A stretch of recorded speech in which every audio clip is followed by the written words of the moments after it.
আজকে দিনের বেলা অনেক ব্যস্ত থাকার কারণে দিনের বেলা ভিডিও করার জন্য সময় বের করতে পারিনি, যার কারণে এখন এই রাতে আমার রুমের মধ্যে ভিডিও করার জন্য বসেছি। তো ভেবেও পাচ্ছিলাম না যে রুমের মধ্যে বসে আপনাদেরকে এমন কি কথা বলবো যে কথাটা আপনাদের অনেক কাজে আসবে। বিষয়বস্তু খুঁজে পাচ্ছিলাম না। শেষ পর্যন্ত একটা বিষয় আল্লাহ তাআলা আমাকে দান করলেন, যে বিষয়টা আমি আপনাদেরকে বলি। ইনশাআল্লাহ জীবনে উন্নতি অর্জন করার ক্ষেত্রে এই উপদেশটা আপনাদের কাজে লাগবে। আর সেটা হলো, কখনো অজুহাতকে আমলে নিবেন না। কখনো বলবেন না, আরে এই সমস্যায় পড়ে গিয়েছি, এই জন্য ওই কাজটা করতে পারিনি। অর্থাৎ আপনি কোনো একটা কাজ করবেন, যেই কাজটা আপনার জীবনে সামাজিক, অর্থনৈতিক, মর্যাদাগত উন্নতি এনে দিবে, আর ওই কাজটা আপনি করতে পারেননি, আপনি অজুহাত দাঁড় করাচ্ছেন যে হাই এটা যদি না হতো তাহলে আমি এটা করেই ফেলতাম, এটার জন্য ওইটা করতে পারিনি।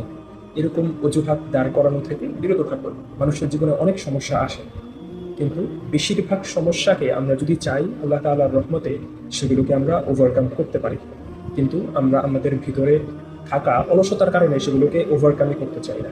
মানুষের জীবনে অনেক সমস্যা থাকে যেগুলো প্রকৃতপক্ষেই সমস্যা, সেগুলো ওভারকাম করা প্রায় অসম্ভবের মতো হয়। কিন্তু বেশিরভাগ সময় আমাদের সমস্যাগুলো এমন হয় যেগুলো আমরা চাইলে আল্লাহ তাআলার রহমতে ওভারকাম করে আসতে পারি। এই জন্য অজুহাত দেখানো আমাদের ছাড়তে হবে। আল্লাহ রাব্বুল আলামিন আমাদেরকে এই অজুহাত কিভাবে ওভারকাম করা যায় সেই তৌফিক আল্লাহ রাব্বুল আলামিন আমাদেরকে দান করুন।